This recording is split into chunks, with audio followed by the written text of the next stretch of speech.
هل لك سر عند الله بينك أنت وبين الله. اللہ تعالیٰ جن 7 آدمیوں کو اپنے عرش کا سایہ نصیب فرمائے گا، سبعۃ یظلھم اللہ فی ظلہ یوم لا ظل الا ظلہ، اس میں ایک خوش نصیب انسان وہ ہوگا رجل ذکر اللہ خالیا ففاضت عیناہ، جو تنہائی میں اللہ کو یاد کرتا ہو اور اللہ کے خوف سے اس کی. بسم اللہ الرحمن الرحیم. ان هذا القرآن يهدي للتي هي أقوم ويبشر المؤمنين الذين يعملون الصالحات أن لهم أجرا كبيرا. وقال النبي صلى الله عليه وسلم اقرأوا القرآن فإنه يأتي يوم القيامة شفيعا لأصحابه. رواه مسلم. وقال النبي صلى الله عليه وسلم يقال لصاحب القرآن اقرأ وارتق ورتل كما كنت ترتل في الدنيا فإن منزلك عند آخر آية تقرأها. رواه أبو داود. وقال النبي صلى الله عليه وسلم لا حسد إلا في 2: رجل آتاه الله مالا فسلط على هلكته في الحق، ورجل آتاه الله الحكمة فهو يقضي بها ويعلمها. رواه البخاری والمسلم. صدق اللہ العظیم. میرے انتہائی واجب الاحترام قابل صد احترام علماء کرام، اہلیان محلہ اور عزیز طلبہ ساتھیوں، میں نہایت ممنون اور مشکور ہوں استاذ العلماء حضرت اقدس حضرت مولانا مفتی محمد طارق صاحب دامت برکاتہم کا، اور جامع مسجد اور مدرسے کے انتظامیہ اساتذہ کرام کا، کہ جنہوں نے مجھ جیسے طالب علم کو یہ موقع عطا فرمایا کہ میں اپنی چند معروضات عرض کروں. میں دعاگو ہوں اللہ رب العزت اس ادارے کو دن دگنی رات چگنی ترقیہ نصیب فرمائے، اور ادارے کی جملہ ضروریات اللہ رب العزت اپنے خزانے غیب سے پورا فرمائے. رب العالمین نے جو اصل عزت رکھی ہے وہ قرآن کریم میں رکھی ہے. آج جو بچے حافظ بنے، جن بچوں نے قرآن کریم ناظرہ پڑھا، تو ان کے والدین کے لیے بڑی سعادت اور خوشی کی بات ہے. اللہ تعالیٰ نے انہیں یہ عزت عطا فرمائی. نبی اکرم صلی اللہ علیہ وسلم نے ارشاد فرمایا ان اللہ یرفع بہذا الکتاب اقواما ویضع بہ آخرین. یقیناً جو لوگ قرآن کریم کے ساتھ جڑے، ہم نے انہیں بلندیاں عطا فرما دی. جنہوں نے قرآن کریم کو چھوڑا، ہم نے ان کو پستیوں میں گرا دیا. اس امت کا قرآن کریم کے ساتھ بڑا والہانہ تعلق رہا ہے. اس امت میں ایسے لوگ آئے ہیں کہ جو بڑی کثرت کے ساتھ قرآن کریم کی تلاوت کیا کرتے تھے، اور روزانہ ایک قرآن کریم تلاوت کیا کرتے تھے. امام یحییٰ بن سعید القطان رحمۃ اللہ علیہ متوفی 197 ہجری تذکرۃ الحفاظ میں ہے، روزانہ ایک قرآن کریم تلاوت فرماتے تھے. امام وکیع بن جراح رحمۃ اللہ علیہ صفات الصفوہ میں علامہ ابن جوزی رحمہ اللہ نے نقل کیا، اس امت کے وہ انسان ہیں جو یومیہ ایک قرآن کریم تلاوت فرماتے تھے. امام ابو بکر ابن عیاش رحمۃ اللہ علیہ متوفی 193 ہجری، امام نووی رحمہ اللہ متوفی 676 ہجری نے شرح صحیح مسلم میں لکھا، اس امت کے وہ انسان ہیں کہ 30 سال تک ان کا معمول رہا ہے روزانہ ایک قرآن کریم تلاوت کیا کرتے تھے. اس امت میں ایسے لوگ بھی آئے جنہوں نے ایک ایک رکعت میں پورا قرآن کریم تلاوت کیا. 2 صحابہ میں، 2 تابعین میں. صحابہ میں حضرت عثمان بن عفان اور حضرت تمیم داری رضی اللہ تعالیٰ عنہما. تابعین میں سعید بن جبیر اور امام اعظم ابو حنیفہ رحمہ اللہ. تو میں عرض کر رہا تھا اس امت کا قرآن کے ساتھ بڑا والہانہ تعلق رہا ہے، اور قرآن کریم کی تلاوت کے وقت ان کی کیفیت کیا ہوتی تھی. صحیح مسلم کی روایت ہے، حضرت عبداللہ ابن مسعود رضی اللہ تعالیٰ عنہ فرماتے ہیں کہ رسول اللہ صلی اللہ علیہ وسلم نے مجھ سے فرمایا عبداللہ میرے سامنے قرآن پڑھو. فرمایا یا رسول اللہ میں کیسے پڑھوں، قرآن تو آپ پہ نازل ہوا۔ فرمایا آج میرا دل چاہتا ہے میں کسی اور سے سنوں۔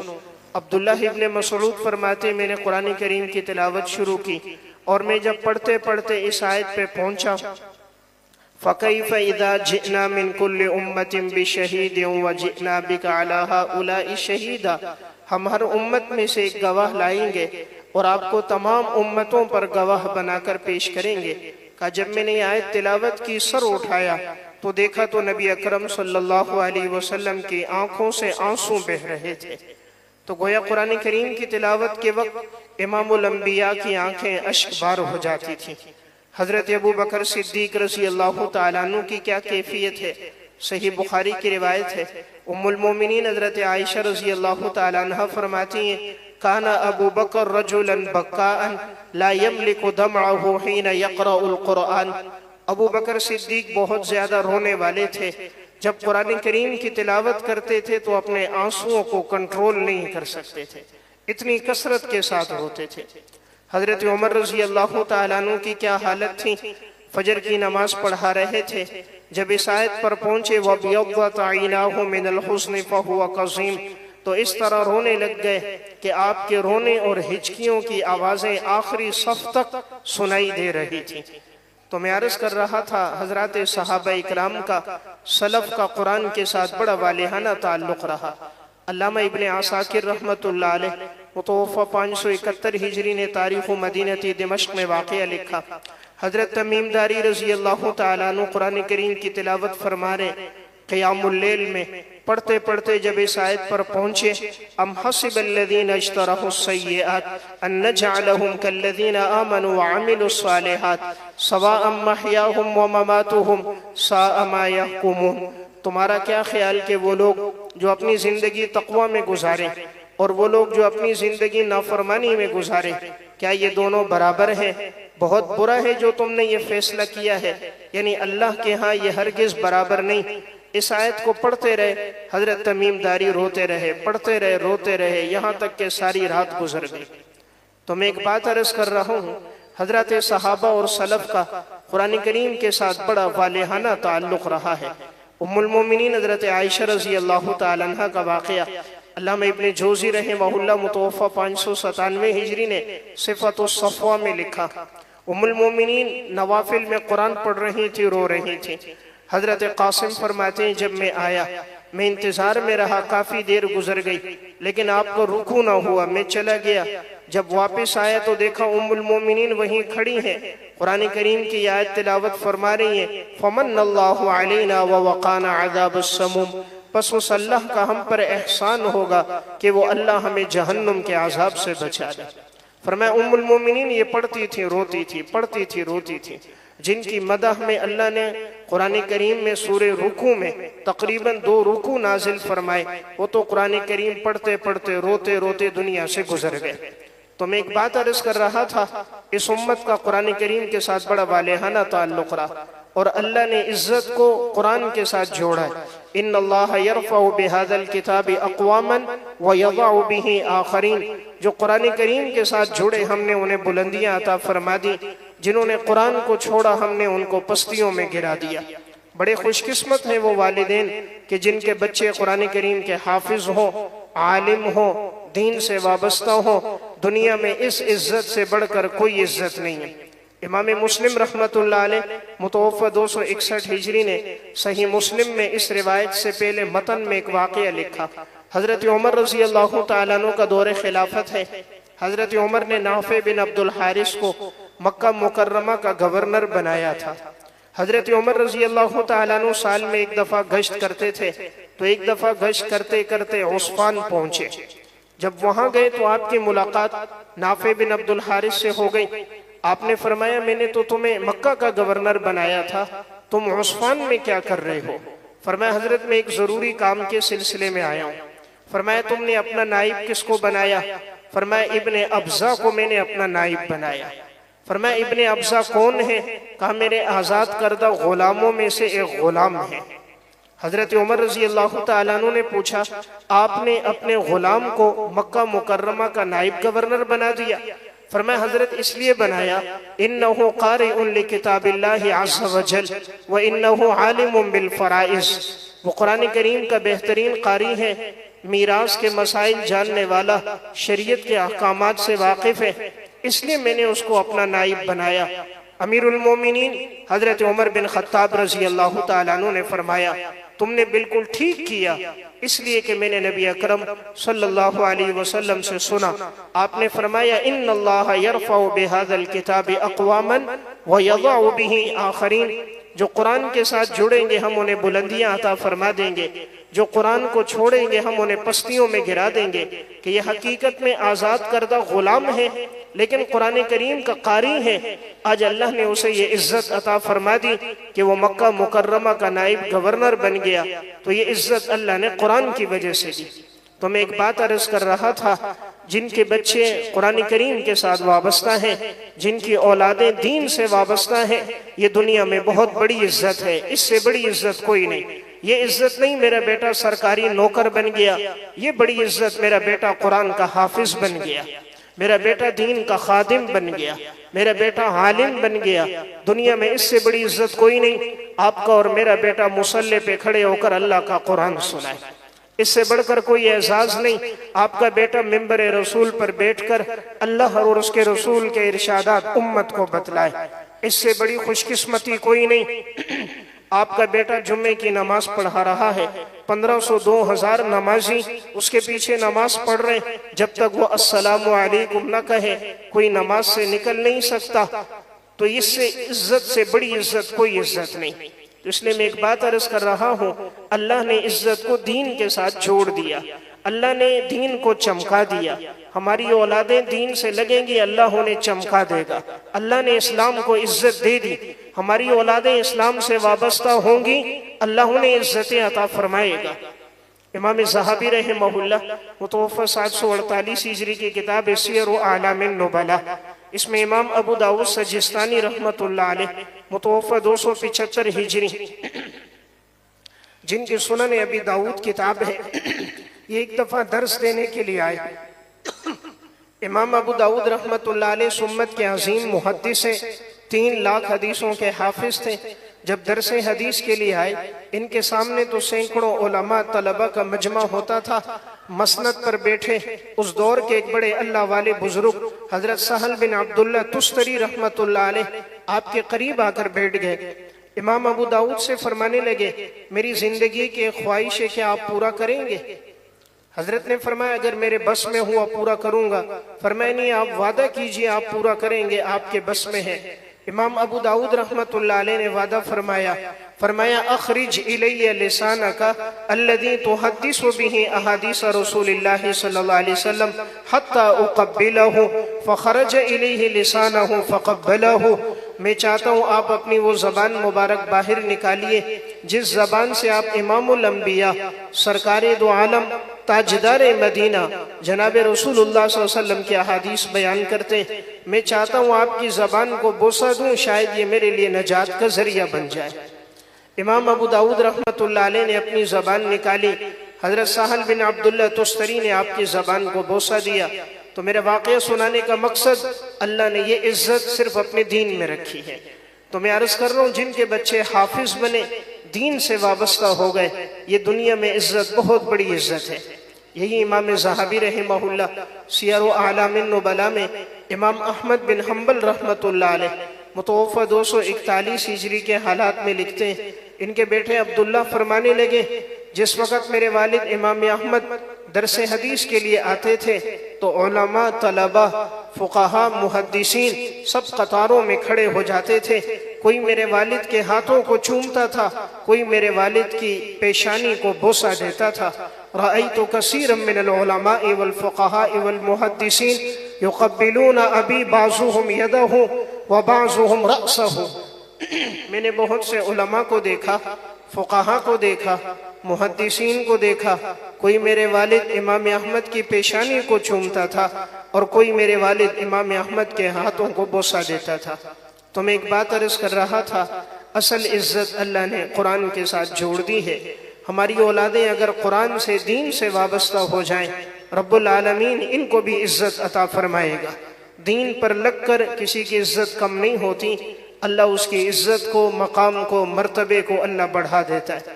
والد کے لیے بڑی خوش قسمتی ہوتی ہے اگر ان کی زندگی میں بچہ قرآن کا حافظ بن جائے اور بچہ قرآن سنا رہا ہو، والد یا بھائی پیچھے موجود ہو تو ان کی خوشی قابل دید ہوتی ہے۔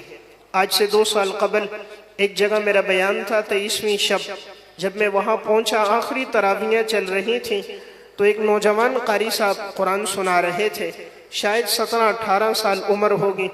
آخری صورتیں جب وہ شروع انہوں نے کی، پہلی صف میں ایک بابا جی تھے، وہ رونے لگ گئے، ایسے رو رہے تھے گویا ان کو ہچکیاں لگ رہی ہیں۔ تراویح کے بعد ملاقات ہوئی، میں نے کہا بابا جی آپ بیمار تو نہیں رو رہے ہو؟ انہوں نے کہا بیٹا بیمار نہیں ہوں، یہ جس بچے نے قرآن سنایا ہے یہ میرا بیٹا ہے، اور میری زندگی کی بڑی خواہش تھی کہ میرا یہ بیٹا قرآن سنائے تراویح میں اور میں پیچھے کھڑے ہو کر سنوں۔ اس نے اس سال قرآن کریم سنایا تو ہم پیچھے کھڑے ہو کر سن رہے تھے، تو جب یہ آخری صورتیں پڑھ رہا تھا میں خوشی میں رو رہا تھا۔ اللہ نے میرے بیٹے کو یہ عزت، یہ سعادت عطا فرمائی، وہ امام الانبیاء کے مصلی پہ کھڑے ہو کر خالق کائنات کا مقدس کلام سنا رہا ہے۔ کہ میں ایک مزدور آدمی ہوں، دن بھر کام کرتا ہوں، دیہڑی لگاتا ہوں، لیکن اللہ نے میرے بیٹے کو یہ عزت عطا فرمائی تو میں خوشی میں رو رہا تھا۔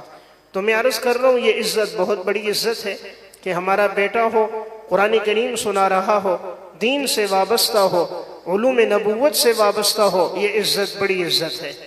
بسا اوقات آج کے بعض نام نہاد اسکالر یہ کہتے نظر آتے ہیں کہ بچہ عالم بنا، دیندار بنا، حافظ بنا، یہ کہاں سے کھائے گا جو اللہ کتے کو، بندر کو، سانپ کو، خنزیر کو رزق دے رہا ہے؟ وہ خیرکم من تعلم القرآن وعلمہ کو رزق نہیں دے گا؟ کیوں یہ ہماری سوچ غلط ہو گئی؟ اللہ کی ذات پر یقین اور توکل کیوں کمزور ہو گیا کہ یہ کھائے گا کہاں سے؟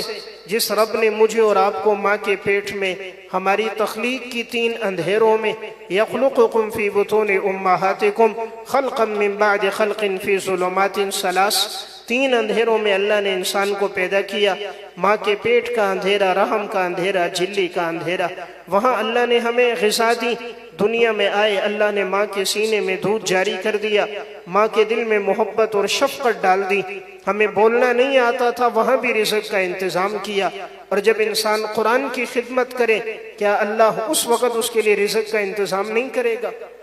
تو میں ایک بات عرض کر رہا تھا، اللہ سے یہ توفیق مانگنی چاہیے، دعا کرنی چاہیے کہ اللہ تعالی ہماری اولادوں کو دین سے وابستہ کرے۔ ایک بات یاد رکھیں، اگر ہماری زندگیوں میں اخلاص و تقوی ہوگا، ہم دین کے ساتھ وابستہ ہوں گے، ہماری زندگیوں میں شب بیداری ہوگی، امت کا درد ہوگا، اللہ رب العزت وقت کے بادشاہوں کو خدمت میں لگا دے گا۔ حافظ ابن کثیر رحمۃ اللہ علیہ متوفی 774 ہجری کی کتاب البدایہ والنہایہ، اس میں انہوں نے محمد نام کے 4 محدثین کا واقعہ لکھا۔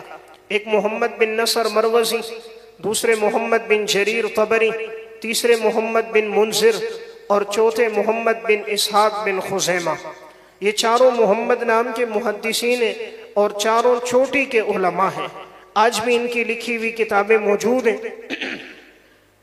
ابن جریر کی تاریخ طبری، تفسیر طبری آج بھی موجود ہے، ابن خزیمہ کی صحیح ابن خزیمہ آج بھی موجود ہے، محمد بن نصر مروزی کی قیام اللیل آج بھی موجود ہے۔ یہ 4 محدثین مصر میں جمع ہوئے کہ ہم رسول اللہ صلی اللہ علیہ وسلم کی احادیث کو جمع کریں گے۔ اس دور میں لکڑی کے قلم تھے، دیے کی روشنی تھی، چٹائیوں پر بیٹھ کر کبھی گتوں پر، کبھی ہڈیوں پر، کبھی چمڑوں پر، کبھی کاغذوں پر آپ صلی اللہ علیہ وسلم کے ارشادات کو محفوظ کیا جاتا تھا۔ یہ محدثین چاہتے تھے آنے والی امت تک امام الانبیاء کے ارشادات کا یہ ذخیرہ پہنچ جائے۔ یہ محمد نام کے 4 محدثین مصر میں ایک کمرہ لیا، وہاں جمع ہو گئے، اپنی اپنی سند کے ساتھ حدیثوں کو جمع کر رہے ہیں۔ اللہ کے نیک بندوں پر آزمائشیں ہوتی ہیں۔ ایک دن گزرا، انہیں کھانے کو کچھ نہ ملا۔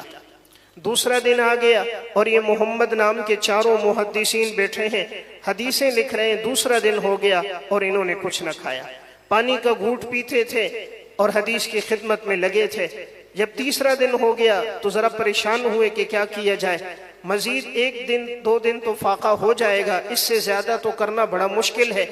اب اگر محنت مزدوری کے لیے جاتے ہیں تو یہ جو حدیث کی خدمت ہے یہ ہم سے رہ جائے گی، اور اگر یہیں بیٹھے رہتے ہیں 2 دن تو فاقہ ہو گیا، مزید 1-2 دن تو برداشت کر لیں گے، لیکن آگے چلنا مشکل ہوگا۔ حضرات سلف کی زندگی میں اللہ نے استغنا رکھا تھا، یہ لوگ اللہ کے علاوہ کسی کے سامنے مانگتے نہیں تھے، تو مشورہ کرنے لگے کیا کریں۔ حافظ ابن کثیر لکھتے ہیں انہوں نے قرآن اندازی کی کہ جس کا نام نکلے وہ جائے محنت کرے، باقی ساتھی حدیثوں کو لکھیں تاکہ آنے والی امت تک ذخیرہ پہنچ جائے۔ قرآن اندازی کی تو نام نکلا محمد بن نصر مروزی رحمت اللہ علیہ کا۔ انہوں نے فرمایا ٹھیک ہے میں جاتا ہوں، تم باقی ساتھی حدیثیں لکھو۔ اب یہ تینوں حدیثیں لکھ رہے ہیں۔ محمد بن نصر مروزی کہتے ہیں میں سوچنے لگا میں جا کر کسی انسان سے کیوں مانگوں، مخلوق کے سامنے کیوں ہاتھ پھیلاؤں، ہم آپ صلی اللہ علیہ وسلم کی احادیث کی خدمت کر رہے ہیں، اگر یہ خدمت رب کی بارگاہ میں قبول ہے رب العالمین خود غیبی اسباب پیدا فرما دے گا۔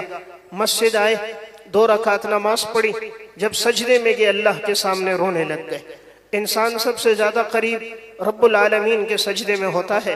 نبی اکرم صلی اللہ علیہ وسلم نے فرمایا اقرب ما یکون العبد من ربہ وہو ساجد، انسان سب سے زیادہ اللہ کے قریب سجدے میں ہے، سجدے میں اللہ کے سامنے رو رہے ہیں کہ یا اللہ اگر یہ خدمت تیری بارگاہ میں قبول ہے، مولا کریم تو کوئی غیبی انتظام فرما دے۔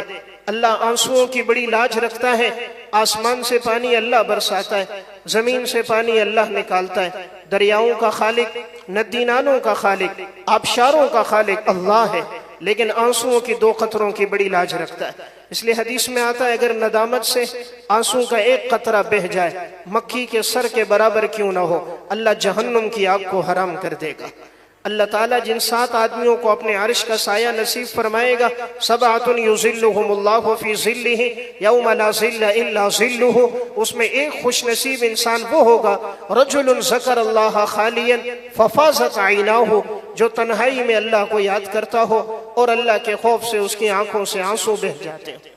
تو محمد بن نصر مروزی سجدے میں رو رہے ہیں۔ حافظ ابن کثیر لکھتے ہیں اس دور کا مصر کا حکمران احمد بن طولون سویا ہوا تھا، خواب میں نبی اکرم صلی اللہ علیہ وسلم کی زیارت ہوئی۔ آپ صلی اللہ علیہ وسلم نے فرمایا اٹھو، محمد نام کے 4 محدثین مصر میں فلاں جگہ جمع ہیں اور انہوں نے 2 دن گزر گئے کھانا نہیں کھایا، ان کے کھانے کا انتظام کرو۔ جو آدمی خواب میں آپ صلی اللہ علیہ وسلم کو دیکھے، من رآنی فی المنام فقد رآنی فإن الشیطان لا یتمثل صورتی، جس نے خواب میں مجھے دیکھا سو اس نے مجھے ہی دیکھا، اس لیے کہ شیطان میری صورت اختیار نہیں کر سکتا۔ تو وہ بادشاہ بڑا نیک صالح تھا، اٹھا اپنے وزیروں کو جمع کیا کہ میں نے خواب میں امام الانبیاء صلی اللہ علیہ وسلم کو دیکھا ہے۔ آپ نے فرمایا محمد نام کے ان محدثین نے کھانا نہیں کھایا ہے، چلو کھانے پکاؤ۔ جو کھانے پک سکتے تھے سارے پکا دیے، رنگا رنگ قسم کے کھانے تیار ہو گئے۔ اب بادشاہ بھی کھانا لے کے جا رہا ہے، وزیر بھی لے کے جا رہے ہیں، اراکین سلطنت بھی لے کے جا رہے ہیں۔ خلق خدا پریشان، یہ بادشاہ کس کے لیے کھانا لے کے جا رہا ہے؟ چلتے چلتے وہاں تک پہنچے جہاں کی خواب میں نشاندہی کی گئی۔ دروازے پہ دستک ہوئی تو محمد بن جریر باہر آئے، بادشاہ اندر گئے۔ یہ لوگ پریشان ہو گئے، اتنے سارے لوگ کیوں آ گئے؟ جیسے اندر گئے تو دیکھا یہ 3 محدثین ہیں۔ پوچھا آپ کا نام؟ کہا جی محمد بن جریر۔ آپ کا نام؟ محمد بن منذر۔ آپ کا نام؟ محمد بن اسحاق بن خزیمہ۔ فرمایا مجھے تو خواب میں بتایا گیا وہ محمد نام کے 4 محدثین ہیں، تم تو 3 ہو، چوتھا آدمی کہاں ہے؟ کہا جی چوتھے محمد بن نصر مروزی ہیں۔ فرمایا وہ کہاں گئے؟ کہا بادشاہ سلامت کہیں باہر گئے تھے، قرے میں نام ان کا نکلا، شاید کہیں کمانے کے لیے نکلے ہیں، واپس نہیں آئے۔ بادشاہ نے اپنے نوکروں کو خادموں کو بھیجا، جاؤ تلاش کرو، کرتے رہے لیکن کہیں نہ ملے۔ کسی نے کہا مسجد میں دیکھ لو، مسجد میں گئے، محمد بن نصر مروزی سجدے میں رو رہے تھے۔ بادشاہ نے کہا میں خود جاؤں گا، گئے اور جا کر قریب بیٹھ گئے اور ان کی کمر پہ ہاتھ رکھا، انہوں نے سجدے سے سر اٹھایا، نماز پوری کی۔ فرمایا اللہ نے آپ کے آنسوؤں کی بڑی لاج رکھی ہے۔ لے کر گھر آئے، 4 محدثین کو کھانا کھلایا، 7 کی جگہ خرید کر مسجد تعمیر کی۔ ایک ساتھ جگہ خریدی، مدرسہ تعمیر کیا، 10,000 10,000 درہم وظیفہ مقرر کیا، 2 خادموں کو مقرر کیا، صبح و شام ان محدثین کے لیے تازہ کھانا بناؤ گے، اور ان سے کہا تم چاروں کا کام رسول اللہ صلی اللہ علیہ وسلم کی حدیث کی خدمت کرنا، مصر کے بادشاہ کا کام تمہاری خدمت کرنا۔ تو میرا واقعہ سنانے کا مقصد کہ یہ عالم حافظ کہاں سے کھائے گا؟ اگر ہماری زندگیوں میں تقوی دینداری ہوگی، اللہ بادشاہوں کو خدمت میں لگا دیتا ہے۔ تو یہ بڑی خوش قسمتی ہماری اولاد دین سے وابستہ ہو جائے، ہماری اولاد قرآن سے وابستہ ہو جائے۔ اللہ سے مانگنا چاہیے۔ بعض نادان یہ سمجھتے ہیں میں اپنے بچے کو حافظ نہیں بناتا یا عالم نہیں بناتا، ایسی بات نہیں، کہیں ایسا تو نہیں رب العالمین ناراض ہیں، ہماری اولاد کو اپنے دین کی خدمت کے لیے قبول نہیں کرتا۔ اللہ اور اللہ کا دین بے نیاز ہے۔ یا ایھا الناس انتم الفقراء الی اللہ واللہ هو الغنی الحمید، اے لوگو تم سب کے سب اللہ کے محتاج ہو۔ اللہ غنی ذات ہے، اللہ الصمد، وہ بے نیاز ذات ہے، نہ اللہ ہمارا محتاج نہ اللہ کا دین ہمارا محتاج۔ ہماری خوش قسمتی اللہ ہماری اولادوں کو اپنی دین کی خدمت کے لیے قبول کر دے، رب العالمین قبول کرے، یتیموں کو قبول کر لیتا ہے۔ 2 سال پہلے کی بات ہے، ہمارے جامعہ انوار العلوم مہران ٹاؤن کے ایک تخصص کے طالب علم تھے، محمد داؤد نام تھا، ختم بخاری سے ایک دن پہلے آئے تو مسجد میں مجھے دعوت دے رہے تھے، استاد جی کل ختم بخاری کے بعد آپ میرے مہمان ہو، آپ میرے پاس فلاں کمرے میں کھانا آپ کھاؤ گے، میرا اور کوئی مہمان نہیں، آپ ہی میرے مہمان ہو۔ وہ دعوت دے رہا تھا، اس کی آنکھوں میں خوشی کے آنسو چھلک رہے تھے۔ میں نے کہا آپ کا اور مہمان کوئی نہیں؟ آپ کا والد صاحب، آپ کا بھائی، آپ کا کوئی رشتہ دار عزیز، کہ ایسے موقع پر عموماً جمع ہوتے ہیں خوشی کا موقع کہ بیٹا مفتی بنا۔ اس نے کہا استاد جی میرے والد کا انتقال اس وقت ہوا جب میری عمر 4 سال تھی، والدہ کا انتقال اس وقت ہوا جب میری عمر 6 سال تھی، تو میرا سگا بھائی کوئی نہیں، سگی بہن کوئی نہیں، تو میرے چچا نے مجھے مدرسے میں ڈالا، اس وقت سے لے کر آج تک اس نے نہیں پھر دوبارہ پوچھا کہ اس کو خرچے کی ضرورت ہوگی، کتابوں کی ضرورت ہوگی، اس کو کھانے پینے کی ضرورت ہوگی، اخراجات کی ہوگی، علاج معالجے کے لیے ضرورت ہوگی، کبھی اس نے نہیں پوچھا، نہ کسی رشتہ دار نے پوچھا۔ آج کے دور میں تو سب سے بڑا عیب غریب ہونا ہے۔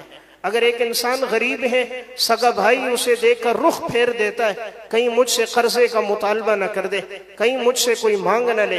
میں نے کہا آپ نے پڑھا کیسے؟ تو کہا استاد جی میں ٹوپیاں بیچتا، تسبیح بیچتا، اور اس طرح عصر کے بعد سے مغرب تک، کبھی جمعے کے دن کبھی چھٹیوں میں کام کر لیتا۔ تو میں نے کہا آپ نے حفظ کیا؟ کہا استاد جی 3 سال میں حفظ کیا، 2 سال تجوید کی، الحمدللہ وہ قاری بھی بنا، 8 سال اس نے درس نظامی پڑھی، عالم بھی بنا، 1 سال تخصص کیا، اب وہ مفتی بھی بن گیا۔ میری آنکھوں میں آنسو آ گئے۔ اللہ نوازنے پر آئے تو یتیموں کو نواز دیتا ہے کہ جس کا پوچھنے والا کوئی نہیں، اسباب کی دنیا میں والدین بھی نہیں، عزیز و اقارب نے ساتھ بھی نہیں دیا، اللہ نے حافظ بھی بنا دیا، قاری بھی بنا دیا، عالم بھی بنا دیا، مفتی بھی بنا دیا۔ تو میں ایک بات عرض کر رہا ہوں، بہت سے دولت پیسے والے ہوتے ہیں لیکن اولادیں محروم ہوتی ہیں، کیونکہ دل میں یہ بات ہوتی ہے کہ ہم پڑھاتے نہیں۔ ایسی بات نہیں، اللہ سے دعا کرنی چاہیے اللہ ہماری اولادوں کو اپنے دین کی خدمت کے لیے قبول فرما دے، رب العالمین قبول کر دے۔ یہ بڑی سعادت کی بات ہے، بڑی عزت کی بات ہے۔ اللہ سے دعا کیا کریں، اللہ تعالیٰ نے دعا میں بڑی طاقت رکھی ہے۔ آج کل سردی کی لمبی راتیں ہیں، ہماری کوشش ہو رات کے آخری پہر میں اٹھ کر اپنے لیے، اپنی اولاد کے لیے، اپنے عزیز و اقارب کے لیے اللہ سے مانگے۔ رب العالمین نے دعا میں کیسی طاقت رکھی، میں ایک واقعہ عرض کروں۔ امام بیہقی رحمۃ اللہ علیہ، متوفہ 458 ہجری کی کتاب شعب الایمان، اس میں انہوں نے واقعہ لکھا، اور علامہ ابن جوزی نے البر والصلہ میں، دونوں میں بسند واقعہ ہے۔ امام اسحاق بن عباد بصری رحمۃ اللہ علیہ، بڑے اللہ والے بزرگ اور محدث گزرے، فرماتے ایک رات میں سویا ہوا تھا، میں نے خواب دیکھا، کوئی کہہ رہے اغیث الملہوفہ، ایک پریشان زدہ ہے، جاؤ اسحاق اٹھو اور اس کی مدد کرو۔ امام اسحاق کہتے ہیں میں اٹھا، میں باہر نکلا، گلی میں گیا، دائیں بائیں دیکھتا رہا کون پریشان زدہ ہے، میں اس کی مدد کروں، لیکن رات کے اندھیرے میں مجھے کوئی نظر نہ آیا۔ تہجد کی نماز کا وقت تھا، رات کا آخری پہر تھا، سناٹا چھایا تھا، گلیاں محلے خالی تھے، مجھے کوئی نظر نہ آیا۔ میں آ کر پھر لیٹ گیا، شاید یہ میرا وہم اور خیال ہوگا۔ تھوڑی دیر گزری، پھر میں نے خواب دیکھا، کوئی کہہ رہا ہے اغیث الملہوفہ، ایک پریشان زدہ ہے، جاؤ اس کی مدد کرو۔ کہتے ہیں میں پھر اٹھا، باہر نکلا، گلی محلے میں دائیں بائیں دیکھا، مجھے کوئی نظر نہ آیا۔ پھر میں سو گیا، شاید یہ میرا وہم ہوگا۔ تیسری دفعہ خواب دیکھا، کوئی کہہ رہا ہے اغیث الملہوفہ، پریشان زدہ ہے، جاؤ اس کی مدد کرو۔ امام اسحاق بن عباد کہتے ہیں اب میں اٹھا اور میں نے اپنے جو دراہم تھے ان میں سے 300 درہم لیے، اپنا گھوڑا کھولا، گھوڑے پہ زین رکھی، گھوڑے پر بیٹھا، اللہ سے دعا کی کہ یا اللہ مجھے نہیں معلوم یہ پریشان زدہ کون ہے، کہاں ہے، رات کے اس آخری پہر میں اس کو کہاں تلاش کروں، مجھے تو کہیں کوئی انسان نظر نہیں آ رہا، مولا کریم یہ جہاں بھی ہے میرے گھوڑے کو وہاں پہنچا دے۔ گھوڑے پر بیٹھ گئے، اللہ سے دعا کی، گھوڑے کی لگام چھوڑ دی، گھوڑا چلتا رہا چلتا رہا چلتا رہا، مسجد کے دروازے کے پاس آ کے رک گیا۔ امام اسحاق بن عباد نیچے اترے، یہیں کوئی پریشان زدہ ہوگا۔ اندر مسجد میں گئے تو دیکھا بالکل اندھیرا تھا، لیکن ایک کونے میں ایک دیا جل رہا تھا اور ایک نوجوان دیے کی روشنی میں اللہ کے سامنے سر بسجود تھا اور رو رہا تھا، اس کے رونے اور ہچکیوں کی آوازیں آ رہی تھیں۔ امام اسحاق کہتے ہیں میں سمجھ گیا یہی کوئی پریشان حال ہے اور اسی کی مدد کی طرف مجھے اشارہ ہے۔ کہتے ہیں میں جا کر اس کے قریب بیٹھ گیا، نوجوان نے اپنی نماز پوری کی۔ امام اسحاق بن عباد نے کہا بیٹا یہ ہدیہ ہے، اسے قبول کر دو۔ انہوں نے اصرار کیا، اس نے انکار کیا، آخر انہوں نے ہدیہ قبول کر دیا۔ امام اسحاق پوچھنے لگے کہ بیٹا آپ اللہ سے کیا مانگ رہے ہو؟ رات کے اس آخری پہر میں لوگ سو رہے، تم رو رہے ہو۔ فرمایا حضرت میرے اوپر 300 درہم قرضہ ہے اور میں نے کل یہ قرضہ واپس کرنا ہے، میں نے بیٹے کے علاج کے لیے لیا تھا، صبح ہونے والی ہے، میرے پاس 300 دراہم نہیں ہے، اگر میں صبح نہ دے سکا وعدہ خلافی ہوگی۔ میں اللہ سے دعا کر رہا ہوں یا اللہ تو ہر چیز کا مالک ہے، مولا کریم تو میرے لیے انتظام فرما دے، سونے اور چاندی کا پیدا کرنے والا اللہ ہے۔ آج کسی کے پاس 4-5 تولے سونا ہو کتنا خوش ہوتا ہے، جس رب نے سونے اور چاندی کی کانوں کو پیدا کیا، جس رب نے تیل، پٹرول، معدنیات کو پیدا کیا، یاقوت اور زمرد کا جو خالق ہے، وَلِلَّهِ خَزَائِنُ السَّمَاوَاتِ وَالْأَرْضِ وَلَكِنَّ الْمُنَافِقِينَ لَا يَفْقَهُونَ۔ تو میں عرض کر رہا ہوں، کہہ رہے میں اللہ سے مانگ رہا ہوں، میرے اوپر 300 درہم قرضہ ہے، اللہ ادائیگی کے اسباب پیدا فرما دے۔ امام اسحاق جو گھر سے لے کر نکلے وہ بھی 300 درہم اور اس کو جو ضرورت تھے وہ بھی 300 درہم۔ امام اسحاق کے دل میں جو اللہ نے ڈالا وہ گھر سے لے کر نکلے وہ 300 درہم تھے، نوجوان کو جو ضرورت تھے وہ بھی 300 درہم تھے۔ امام اسحاق دینے کے بعد کہنے لگے بیٹا آپ نے پہچانا؟ فرمایا حضرت نہیں پہچانا۔ نوجوان مسافر تھا، امام اسحاق کو پہچانتا نہیں تھا۔ فرمایا میرا نام اسحاق بن عباد ہے، فلاں مسجد میں امامت، فلاں جگہ میرا حلقہ درس، جب کوئی پریشانی تکلیف مصیبت آئے تم آنا، انشاءاللہ میں تمہاری پریشانی کو دور کر دوں گا۔ اس نوجوان نے ایک نظر آسمان پہ ڈالی، ایک نظر امام اسحاق کے چہرے پہ ڈالی، فرمایا چچا جان جب بھی کوئی مصیبت آئے گی آپ کے دروازے پر نہیں آؤں گا، اسی اللہ کے دروازے پہ جھکوں گا، اللہ کے سامنے روؤں گا، اللہ سے مانگوں گا، اللہ آپ کو نیند سے جگائے گا۔ مجھے 300 درہم کی ضرورت ہوگی، آپ 300 درہم لے کر خود آؤ گے، مجھے خود رات کے اندھیرے میں تلاش کرو گے، 2 زانوں میرے قریب بیٹھ جاؤ گے، اصرار کر کے مجھے رقم دو گے، آئندہ کے لیے تعارف کراؤ گے، میں اس اللہ سے مانگوں گا، آپ سے نہیں مانگوں گا۔ تو میرا واقعہ سنانے کا مقصد اللہ نے دعا میں اسی طاقت رکھی ہے، تو ہماری کوشش ہو ہم اپنی اولاد کے لیے اللہ سے یہ مانگے کہ اللہ ہماری اولادوں کو قرآن کا حافظ بنائے، اللہ دین کا خادم بنائے۔ بچہ قرآن کا حافظ ہے، بہترین صدقہ جاریہ، اس سے بڑھ کر صدقہ جاریہ کوئی نہیں۔ دیکھیں بچہ جب تک حافظ بنتا ہے اس کے نامہ اعمال میں لاکھوں نیکیاں جمع ہو جاتی ہیں، قرآن کے ہر لفظ پر 10 نیکیاں۔ 3 سال عموماً اگر لگتے ہیں حفظ میں، 1 سال گردان میں لگا، 3.5-4 سال بچے کو لگے۔ عموماً بچے حفظ کرتے نابالغ ہوتے، نابالغ کے اعمال میں پورا اجر و ثواب اس کے والدین کو ملتا ہے، ان کے اساتذہ کو ملتا ہے جنہوں نے محنت کی۔ جب تک وہ حافظ بنے گا اس کے نامہ اعمال میں لاکھوں نیکیاں جمع، کبھی وہ سبق یاد کر رہا ہے، کبھی وہ منزل سنا رہا ہے، کبھی سب کی سنا رہا ہے، کبھی پیچھے سے سنا رہا ہے، کبھی گردان سنا رہا ہے۔ ان لاکھوں نیکیوں میں ان کے والدین شریک ہیں، اور یہ سب سے بڑی عزت ہے کہ انسان دنیا سے اگر چلا بھی گیا، بچہ حافظ ہے، وہ جب تک تلاوت کرتا رہے گا ماں باپ کو اجر و ثواب ملتا رہے گا۔ میں ایک واقعہ سنا کے بعد سمیٹتا ہوں۔ آج سے 2 سال قبل فیوچر کالونی میں ایک جگہ بیان تھا، وہاں 19 طلبہ کا حفظ ہوا تھا۔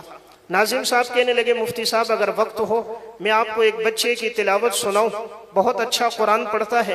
میں نے کہا آپ بلائیں۔ انہوں نے بچے کو بلایا، شاید 10 سے 11 سال اس کی عمر ہوگی۔ اس نے سورہ رحمان کی تلاوت حدر میں شروع کی۔ رب العالمین نے اسے بڑی دلسوز آواز دی تھی، بڑی رقت کے ساتھ وہ قرآن پڑھ رہا تھا۔ مجمع پر ایک رقت طاری ہو گئی۔ اللہ نے وحی میں جو تاثیر 1400 سال پہلے رکھی تھی، قرآن میں وہ تاثیر آج بھی موجود ہے۔ صرف پڑھنے والے کا فرق ہوتا ہے، پڑھنے والا اگر درد دل سے پڑھتا ہو اور وہ گناہوں سے بچنے والا ہو، متقی اور پرہیزگار ہو۔ حضرت عثمان فرماتے تھے لو ان قلوبنا طہرت ما شبعت من کلام ربنا، اگر ہمارے دل پاک ہو جائیں کبھی قرآن کی تلاوت سے سیر نہیں ہوں گے۔ وہ بچہ پڑھ رہا تھا، مجمع پہ ایک رقت طاری تھی، مجھ گناہگار کی آنکھوں میں آنسو تھے۔ اس کی تلاوت پوری ہوئی، میں نے بچے کو انعام دیا۔ ناظم صاحب سے کہا اس کا والد صاحب موجود ہے کہ اسے ملوں، مبارکباد دوں، اللہ نے ایسا ہونہار بیٹا اسے دیا۔ اس کے استاذ ہوں اسے مبارکباد دوں جنہوں نے اس پر محنت کی۔ ناظم صاحب نے کہا حضرت 2 مہینے پہلے اس کے والد صاحب کا انتقال ہو گیا، 2 ماہ قبل اس کے والد صاحب کا انتقال ہو گیا۔ اب جو دستار بندی ہے اس پروگرام میں، اس محفل میں، مجلس میں اس کا والد صاحب موجود نہیں ہے۔ جیسے آج مجلس ہے بچوں کے حفظ کی، تو اس مجلس میں اس کا والد صاحب نہیں ہے۔ میں نے بچے کو قریب کیا، اس بات سے اس کی آنکھوں میں آنسو آ گئے تھے کہ اس کا والد آج موجود نہیں ہے۔ میں نے کہا بیٹا کتنا پڑھتے ہو روزانہ؟ ان کے استاذ نے جو ترتیب بنائی تھی، وفاق کا امتحان قریب تھا، فرمایا ہماری ترتیب یہ کہ ہم حفاظ طلبہ گردان والے، ہم 2 سپارے فجر سے پہلے سناتے، 2 سپارے فجر کی نماز کے بعد دہراتے پھر سناتے، ناشتے کے بعد کلاس لگتی ہے 3 سپاروں کو دہراتے پھر 3 سناتے، ظہر میں کلاس لگتی ہے 3 سپاروں کو پھیرا دیتے پھر 3 سناتے، مغرب کے بعد کلاس لگتی ہے، وہاں عشاء کی نماز تاخیر سے تھی، کہا 2 سپاروں کو دہراتے پھر 2 سناتے۔ میں شمار کر رہا تھا، بچہ جب بتا رہا تھا تقریباً 18 سپارے بن گئے۔ میں نے کہا بیٹا پھر کیا کرتے ہو؟ کہا جب عشاء کی اذان ہوتی ہے، چھٹی ہونے لگتی ہے، میرے استاد جی نے مجھے کہا ہے جتنا قرآن پڑھتے ہو اس کا ثواب اپنے ابو کو بخش دیا کرو۔ تو جب عشاء کی اذان میں چھٹی ہونے لگتی ہیں، میں ہاتھ اٹھا کر دعا کرتا ہوں یا اللہ میں نے جتنا پورے دن میں قرآن پڑھا ہے اس کا ثواب میرے ابو کو پہنچا دے۔ میں سوچنے لگا ابو 2 مہینے پہلے دنیا سے چلا گیا لیکن اپنی قبر کو جنت کا باغ بنا گیا کہ یہ بچہ 18 سپارے تو روزانہ ابھی سنا رہا ہے، 3-4 سال سے یہ روزانہ قرآن پڑھ رہا ہے، پورا ثواب ماں باپ کو مل رہا ہے۔ اولاد کو پیسے کی مشین نہیں، اعمال کی مشین بناؤ، اعمال سے جوڑو، قرآن سے جوڑو، یہ عزت بڑی عزت۔ تو میں نے عرض کیا بچہ حافظ، دنیا میں بھی عزت، مصلی پہ کھڑے ہو کر رب کا کلام سنا رہے اور قبر میں بھی عزت، یہ جتنا پڑھتا رہے بہترین صدقہ جاریہ، حشر کے میدان میں بھی عزت کہ اللہ رب العزت فرمائیں گے، اعلان ہوگا صاحب قرآن کے لیے، یقال لصاحب القرآن اقرأ ورتقی ورتل کما کنت ترتل فی الدنیا فإن منزلک عند آخر آیت تقرأوها۔ صاحب قرآن پڑھتا جائے، جنت کے درجات پہ چڑھتا جائے، جہاں اس کی آخری آیت ہوگی جنت میں وہی اس کا مقام اور مرتبہ ہوگا۔ تو اللہ دنیا میں بھی عزت دیتا ہے، قبر میں بھی عزت ہے، حشر کے میدان میں بھی عزت ہے۔ اس لیے ہماری کوشش ہو، ہم اللہ سے دعا کرتے رہیں، اللہ تعالی ہماری اولادوں کو قرآن کا حافظ بنائے، دین کا خادم بنائے، اللہ ہم سب کو عمل کی توفیق عطا فرمائے۔ وآخر